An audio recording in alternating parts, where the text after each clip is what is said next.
حضرت عمر رضی اللہ تعالیٰ عنہ ایک مرتبہ سفر کر رہے تھے اور تنہا تھے، آپ کے ساتھ میں کوئی نہیں تھا۔ لیکن جب آپ سفر پہ نکلے اور ایک بیابان جنگل سے آپ کا جب گزر ہوا تو آپ کو بڑی شدت کی پیاس لگی، لیکن آپ کے پاس پانی نہیں تھا۔ حضرت عمر ابن خطاب رضی اللہ تعالیٰ عنہ نے دور دیکھا کہ کوئی چرواہا ہے جو بکریاں چرا رہا ہے۔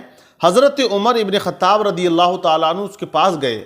وقت کے خلیفہ ہیں لیکن پیدل سفر کر رہے، تنہا سفر کر رہے، اور جب چرواہے کے پاس گئے تو اپنا انٹروڈکشن نہیں کرایا۔ آپ نے نہیں کہا کہ میں امیر المومنین ہوں یا وقت کا خلیفہ ہوں۔ آپ کہتے ہیں اے بکری چرانے والے، کیا آپ کے پاس پانی ہے؟ تو اس نے کہا اے آنے والے مسافر، میرے پاس پانی ختم ہو چکا ہے۔ حضرت امیر المومنین رضی اللہ تعالیٰ عنہ کو پیاس لگ رہی تھی۔ حضرت عمر نے ارشاد فرمایا اے چرواہے، اگر تمہارے پاس پانی نہیں ہے تو ایک کام کرو، مجھے پیاس لگ رہی ہے، آپ کسی بکری کا دودھ نکال کر آپ مجھے دے دو، میں دودھ پی لوں گا، میری پیاس ختم ہو جائے گی اور میری بھوک بھی ختم ہو جائے گی۔ وقت کے حاکم ہیں، خلیفہ ہیں، 22 لاکھ مربع میل پر حکومت ہے، لیکن عاجزی دیکھیں، اپنے عہدے کا فائدہ نہیں اٹھایا۔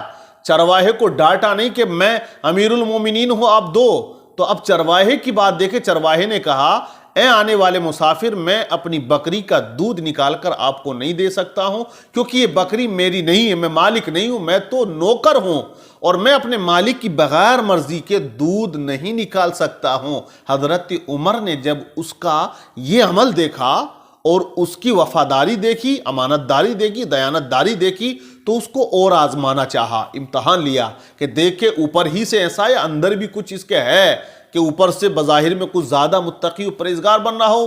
حضرت عمر ابن خطاب رضی اللہ تعالی عنہ ارشاد فرماتے ہیں چرواہے ایک بات بتا، جب تمہارا مالک تمہیں بکری دیتا ہے تو وہ دیتا کیسے ہے؟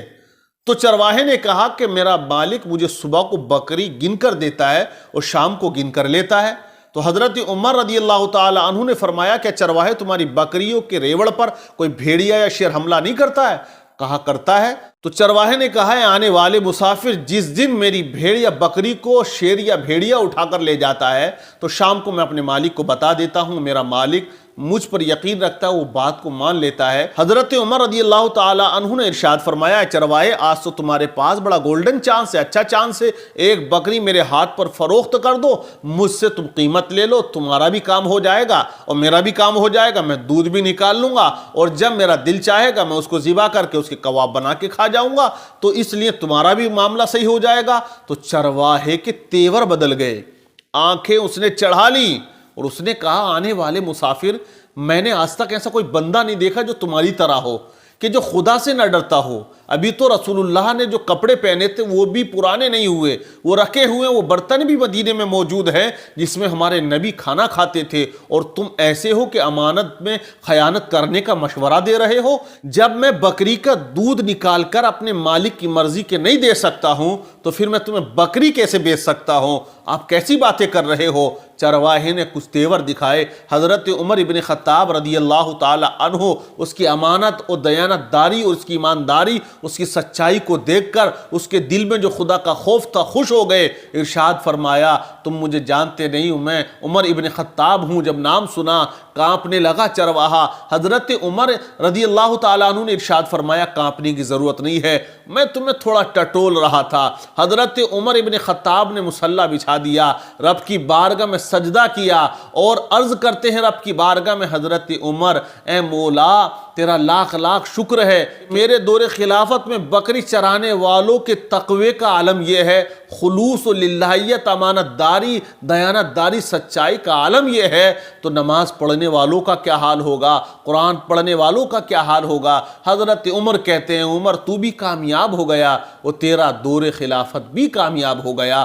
تو یہ ایمانداری تھی، دیانت داری تھی، سچائی تھی، اور ان لوگوں کے دلوں میں خدا کا خوف تھا۔ تو اس لیے مسلمانوں، آپ کسی کی امانت میں خیانت مت کرو، امانت داری سے کام کرو، سچائی کا دامن آپ اپنے ہاتھوں سے چھوٹنے مت دو۔ آج مسلمان زیادہ جو برباد ہو رہا ہے وہ وجہ یہی ہے کہ جھوٹ بہت بولتا ہے، غیبت، چغلی، امانت میں خیانت، لوگوں سے اگر پیسہ لے لیا تو دینے کا نام نہیں، بالکل ڈکار نہیں لے رہا، کھا گیا پورا۔